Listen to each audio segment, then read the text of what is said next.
Let's talk about probiotics. What probiotics are good for you?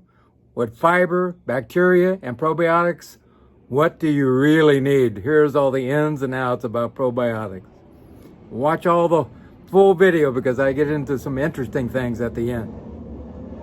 Dr. Paul Haider, Master Herbalist. Get healthy now. Hi, Dr. Paul Haider, Master Herbalist here. Well, let's talk about probiotics. And this happens to be Vitamin Shoppe probiotics, 10 different types of strains of bacteria, and pretty good stuff. I found even better actually, but what's the whole thing about probiotics? You know, everybody's talking about it. Why is it good for you? Why should you take them in the first place? What does it control? What does it, what good is it going to get out of it? The whole ball of wax, you know what I mean? And they're not cheap, so a lot of it's not cheap at all. So why do you want to take them? So there's a lot of things to think about. Are they really helping? Are they good for you? Do they boost up your immune system? Do they make a difference in your health? A whole bunch of things about this. And probiotics, what is the truth about this whole ball of wax? Studies were done looking at probiotics in people's guts around the world. And we found out that we have actually 3 different groups of probiotics in the world, depending on our background and our heritage. Even people, a whole bunch of different people in China all have, different probiotics there. And same thing in the United States, 3 different groups, depending on our heritage and our background and how we inherited all these bacteria. Very interesting. I think it's really important. Also, we have 800 billion trillion.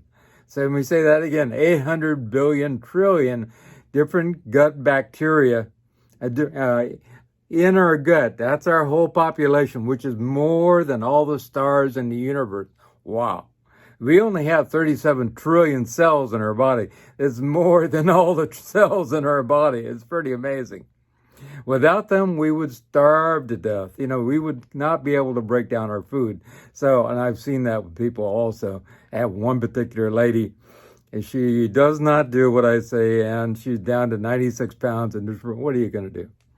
And I pray for her. There's no doubt about it. They do everything in our body to make the rest of our body work. This is an actual process where we work together to make life happen in our body, according to our gut and our microbiome and all those bacteria. I'll get into at the end what types of bacteria are really good for us.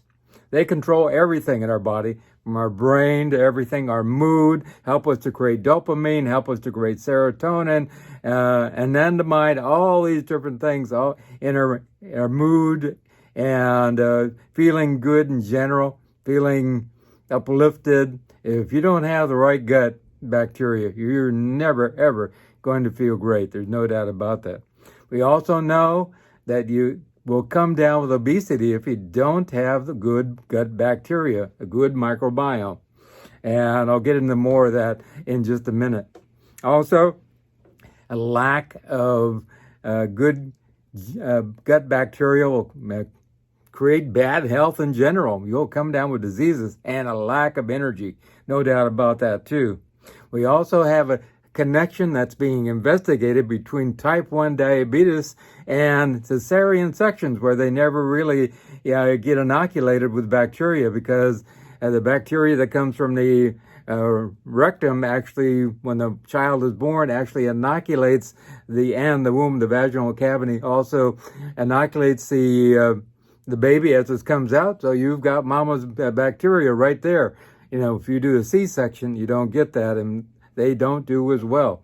And now are some pediatricians, obstetricians, different people who are talking about maybe we should wipe down the baby with the bacteria if we do a C-section to make sure they get inoculated so they're good. You take a mouse, you raise them in sterile conditions, you bring them out completely into the world, they die right away because they don't have any immune system built up of any kind.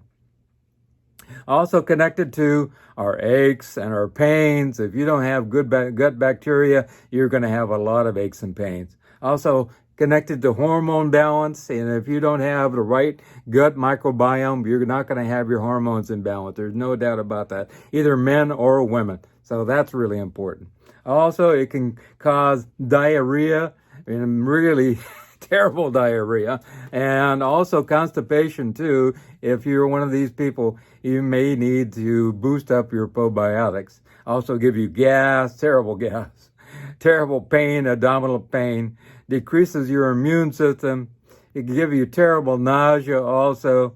Also give you a lack of appetite, or you can have a terrible all-consuming appetite because you're starving and you want to eat and just continue eating. You can be belching gas. Yeah, you have a bad taste in your mouth a lot of times. It's like, wow, I just, really is not, that's a nasty flavor, and more and more and more. All these things are connected to the microbiome. And also abdominal distension. You could have a big belly and you don't know why, you don't eat that much. Also, it can give you headaches, like I said, nausea, nervousness also. You can be nervous and hyper and that type of thing because all these toxins are built up in your body. And also it'll make you make scenarios where you're picking bad foods, and that's really not good too. That perpetuates the whole process too. Directly connected to our brain. The gut is directly connected to our brain with the vagus nerve, and so that's really important. So these gut bacteria actually tell the brain, I need certain foods, especially the bad bacteria saying, sugar, sugar. And so you could go out and you look for those, I'm going to get the hamburger, I'm going to get the hot dog, I'm going to get all this stuff. And it's really not good for you, but you're perpetuating the bad bacteria. Also, you look at the tribes in Africa, like the Hadza tribe. They have twice as many good bacteria as we have in our gut, and a huge amount of bacteria in general. Twice as many species, and almost twice as many bacteria in their gut in general. And they hardly ever get sick, they live a lot in around, they have bare feet, they go into the dirt, they're, picking berries, pulling up roots. They eat a lot of fiber too also. There are also particular bacteria like Christianella and Akkermansia, which make us thin. They have new bacteria, people working on these things and actually finding out that you can take a obese rat or a mouse and put some of these bacteria into it, and all of a sudden they get thin. Wow. Nobody is actually growing these bacteria for us to be able to use yet. But I think in the future that's going to be happening. There's no doubt about it. And you see that I don't know if it happens because the person gets obese and then they start actually producing more of these bacteria that cause obesity, or they start eating bad that produces the bad bacteria, they start getting obese, and they lose the good bacteria, which keeps them thin. All kinds of things happening. Lack of probiotics actually comes from a toxic environment also. If you are constantly cleaning everything with toxic chemicals, you're killing off your microbiome also. Everything too sterile. You know what I mean? You take the average, carrot that comes into the store, is washed 3 times and then put through a bleach solution. You think that's healthy? I don't. I like pulling my carrots up out of the ground and then I wash it with a hose and I take a bite out of it. Also, I like picking up soil and just breathing it in. I just love the smell of good soil. There's just nothing like it. Also, some of that bacteria goes into me and I start growing those from that soil. So it's really important also. We have sterilized ourselves into being unhealthy. It's not good to have, all kinds of bacteria, which might cause disease, but we've gone the opposite way completely and taken ourselves away from dirt in general, and not good. You look at the Native American tribes also, way back when. They didn't get sick very often. You know, when we brought in diseases like TB and things like that, they started dying because they have a resistance to that type of thing. But average other things that they didn't get because they were actually out in nature on a regular basis picking up good bacteria. Also, contact with animals. We know that having dogs around really has boost up our microbiome and also has to keep us healthy and boost up our immune system. So that's really important. Unhealthy food choices. You know, fast food is killing us. There's no doubt about that. So it's really important that we start eating healthy. Eat your vegetable. I sound like your mother.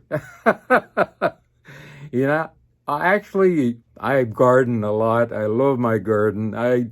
We have 7 stacks of bananas coming out right now. They all come at one time. But, people who garden don't get sick as often because they are in the soil. The soil gets in somehow into their body, into their microbiome, and they just don't get as sick. And I think it has to do with help with stress also. Antibiotics, a terrible thing. People are taking antibiotics like they're running out of style. You won't have them ever again. And these kill off everything in your gut, and you start from ground zero. And really not good. And I've seen so many people do this, and they keep doing it over and over and over again. Stay away from sugar. Sugar is a bomb for your microbiome. Also creates a bad bacteria running amok and taking over on a regular basis. Not being out in nature. If you go out to the redwoods and hug a tree, some of the redwoods are huge. You can drive a car through them. And just to be close to that bark and just smell that bark up close, you're getting good bacteria in your gut. There's no doubt about it. Our nose and our digestive, our mouth are right back here in our pharynx. And when you breathe it in, it goes down in your digestive system. Alcohol use also, that kills off everything in your gut. There's no doubt about that. Also, people don't live with their windows open anymore. They don't have anything coming in as far as getting inoculation of good bacteria. I think that's really important. Stop using so many cleaning products. Get outside. Also, emotions play a huge role. If you have a lot of emotion going on all the time, that actually secretes a lot of acids in your body. It starts to cause problems with your microbiome also. So we know there is a gut-brain connection there, and we're actually lower your immune system at the same time. We need to eat a lot of raw foods also. Like when you have a raw food that hasn't been treated to death, get rid of all bacteria, you have a natural probiotic supplement. Extremes of being sterile, not good. Getting back into nature, getting away from all the sterility of the city. Eating fermented products. My grandparents lived in Indiana. And Indiana has a cold winter, there's no doubt about it. Down in the cellar, they would have fermented pickles, big barrel, fermented sauerkraut, fermented apple butter, all kinds of different fermented things. And they would eat those through the winter, of course, and also cabbage and different things and rutabagas, turnips, and different things that would survive during the winter. And then during the summer, they have all the fruits and vegetables, and they kept eating also the fermented products, which have a lot of probiotics in them. We have given that up. Not good. Also, we need to take probiotics. Get a good probiotic. It's not about the billions and billions of probiotics that's in the capsule. It's about the different species. If you have good eating habits, eating lots of vegetables, eating some fruits once in a while, eating some grains and that type of thing, and I'll get into more of that in a minute, you're going to actually multiply the bacteria that's in these things. You don't have to have billions upon billions. I want to see species. That's the important part there. Also, cooked green bananas and cooked green plantains have a lot of resistant starch, which feeds the good bacteria and helps to starve out the bad bacteria. The bad bacteria like sugar. All kinds of sweet things. Excuse me. Also, beans and legumes in general. lentils, and that kind of stuff. Great resistant starch also, and also really good prebiotics. Lots of fiber there, which are important for you. Only 4% of Americans eat any kind of beans. It's really sad. No wonder we're sick. There's no doubt about that. Also, some grains have a lot of resistant starch in them. Also important, like I said, veggies. The more veggies you eat, the better your probiotics are in your body. Eat a lot of raw food, like I said, and don't wash it to death. Also think about the cycle or process that's going on from fermented to fresh. That's really important. Eat a lot of fiber. The Hadza tribe in Africa, you know what they eat in the way of fiber? 150 grams of fiber every day. We're lucky if we get 20 or 30 grams every day. I'm telling you, 150 grams, that's a lot of fiber. Good prebiotics for probiotics, so we need that. And they hardly ever get sick. Where do you get fiber? Beans and grains and veggies, lots of fiber. There's no doubt about that. Veggies. I cannot stress veggies enough. There's no doubt about that. We need veggies. Also, things like Jerusalem artichoke, chicory root, dandelion greens, leeks, and onions, and garlic, and asparagus. Even whole wheat, if you get that, not from American wheat, somewhere else. Spinach, beans, bananas, oats, soybeans, all kinds of things which have a lot of inulin in them. Inulin is also like a resistant starch which helps with probiotic growth. Other foods, I guess also are tempeh and oats, bananas. Those are all great too. Also, stay away from, foods that make your bad bacteria grow like crazy, like fats. That's not good. A lot of fat will make your bad bacteria go wild. There's no doubt about that. So stay away from the oils. We don't even use oils at our house. Also, animal products, any kind of animal product. I don't care if it's beef, chicken, pork, turkey, seafood, fish, cheese, milk, kefir, yogurt, anything. All those actually promote bad bacteria. Not good. Also, exercise is really important. If you exercise, it helps to move the gut around. Actually helps to break down your food. It's a whole thing. There is a exercise hormone process going on also, which helps your gut to function better also. And there are actual hormones that are released by your gut also. Stress management. You can kill off just about everything in your gut just by being stressed to the max. We've released a lot of toxins into our body because of stress. And lack of sleep also. Sleep is absolutely important for every single thing in our body. And if we don't have sleep, we get an imbalance in bacteria. There's a lot of different good bacteria. You can get the Acinetobacter, Bacterotenonides, Probiotic, Enterobacter, Ruminobacter, Peptococcus, Protococcus, Biophotothorium, all kinds of different bacteria. We even have E. coli in our gut also all the time. We also Klebsiella in our gut all the time. A whole bunch of Staphylococcus is in our gut all the time. They're just put in their place because we have a lot of good bacteria that are, flourishing, but they're always there. There's also Candida, which is always there. All kinds of different types of fungus that are there also. And so we have to remember that those are normal things in our gut. So we shouldn't allow ourselves to think, these are like bad. There's no real bad or good. I shouldn't even use the word bad. It's just that ones that are not helpful are flourishing. Also in our stomach, we have Streptococcus, Staphylococcus, Lactobacillus, Peptococcus, a whole bunch of things, and some yeast also.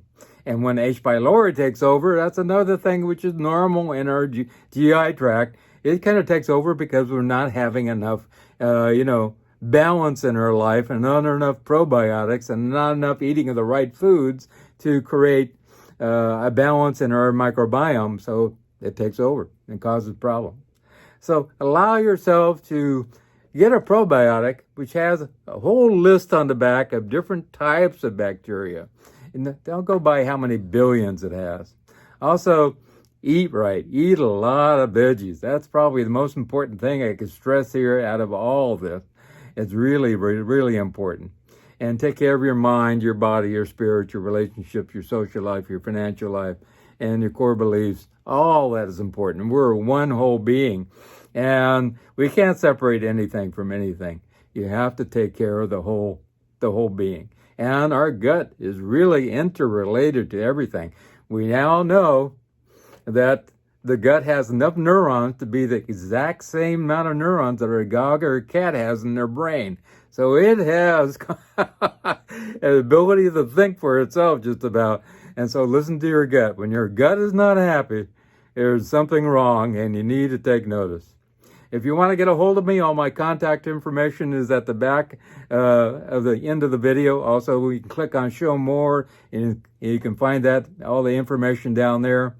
If you want to do a consult with me, you can call me at 831-869-9119, 831-869-9119, and we can set up a time to do that. I ask for a $50 donation. I also, out of my own free will, I give you 1 full year of being able to contact me and help you to get on the road to becoming extremely healthy. I had a whole bunch of people who have reversed their diabetes, people with rheumatoid arthritis that are gone, lupus people who have gone into remission, MS people who have gone into remission, all kinds of things. And just about any kind of chronic disease that's going on, for the most part, we can usually reverse. So don't be suffering anymore. Get a hold of me and let's make a difference. Also, get a copy of my new book, Live a Cancer-Free Life. Just Google that, Live a Cancer-Free Life, and it will come up. No reason to be a statistic. I know so many people have come down with cancer lately. Not good. So also you can go to my website, paulhaider.com, and you can find my link to my book in my shop also there. So let's not come down with cancer. Let's live a healthy life. Remember a couple things. Remember God, and remember, I love you.